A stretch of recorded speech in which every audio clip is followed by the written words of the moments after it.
Timbertwig gets a new hat.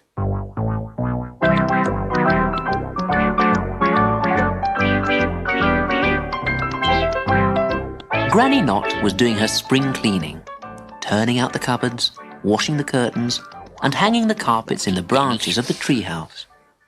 She was down on her knees, scrubbing and dusting and polishing. It was all too noisy for Abigail, the magic spider. She left her little house in Timbertwig's hat and scuttled up to the roof to read her book of spells. The hat was left lying on Timbertwig's bed. Timbertwig was in the bath, and he never wore his hat in the bath. "This horrible old hat," said Granny Knot, and she picked it up between finger and thumb and dropped it on the fire. "Granny!" Timbertwig was standing in the doorway wrapped in a towel. "Granny, what have you done?" "I've burnt that mucky old hat of yours, and about time too." Timbertwig rushed over to the fireplace. "But Abigail! What about Abigail? She lived in my hat. Oh, Granny, how could you?" "Oh dear," said Granny Knot, and she turned a bit pale. "I didn't think, Timbertwig. Oh, I'm ever so sorry." Timbertwig rushed out of doors and climbed up onto the roof of the house. He always went there when he was sad, and he'd never been sadder than today. He was sitting, wedged in between a high branch and the chimney, when a spider crawled down and sat beside him. "Cheer up. You can soon get another hat." "But I can't get another friend like Abigail." "Abigail! You're not burnt to a cinder after all!" Abigail explained about hiding on the roof. Then she began to leaf through her book of spells. "I'm looking up how you can get a new hat. It says here that you have to visit the Mushroom Man in his cave on Hawthorn Hill."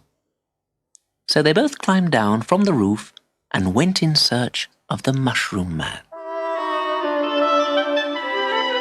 They left Wiggly Wood far behind and reached Hawthorn Hill just as the sun was setting. And there, in the opening of his cave, watching the sunset, was the Mushroom Man.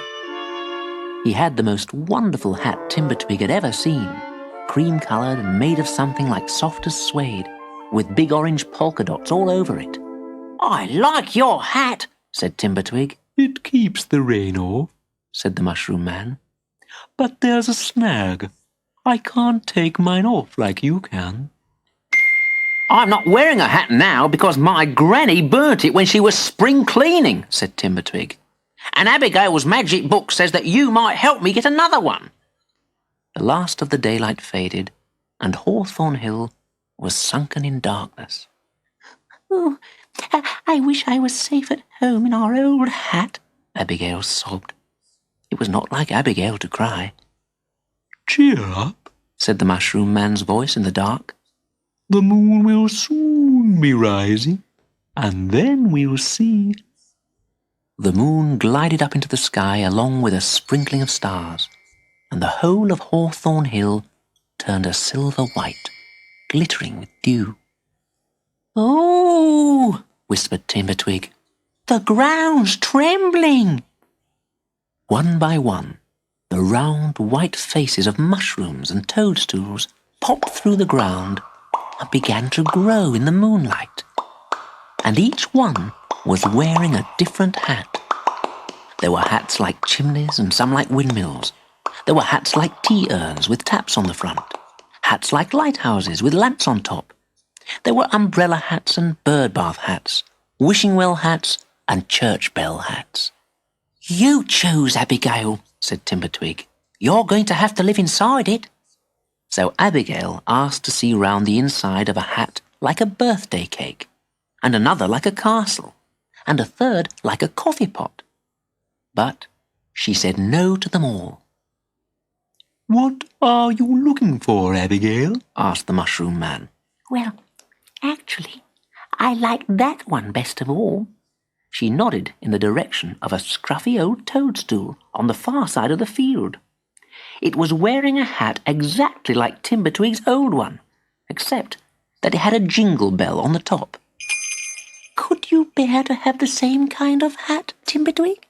"I've been looking at that one all along," cried Timbertwig, "but I thought you would want to change." So they chose that hat. The Mushroom Man shook the dew off it, put it on Timbertwig's head, and Abigail climbed inside. They said good night and thank you to the Mushroom Man, but he nodded off to sleep. They were home in Wiggly Wood by dawn. The light was on in the tree house. Granny Knot hadn't been to bed all night. Oh, I couldn't sleep, she told Timbertwig. I kept thinking about that poor spider and the terrible thing I did. And she blew her nose noisily. Then she noticed Timbertwig's hat. Oh, where did you get that? It's scruffier than the last one. What's that inside it? Abigail put her head out of the window in Timbertwig's hat and waved a leg at Granny Knot. No! It's that dreadful spider! It's a ghost who has come back to haunt me! Oh! The look on Granny Knot's face was so funny that Timbertwig and Abigail started to laugh. It was ages before they could stop laughing for long enough to explain. You naughty boy! You horrible spider! I'll... Now, Granny, said Timbertwig. No more burning of hats. Then Granny Knot remembered how sad she had been after the first hat had been burned.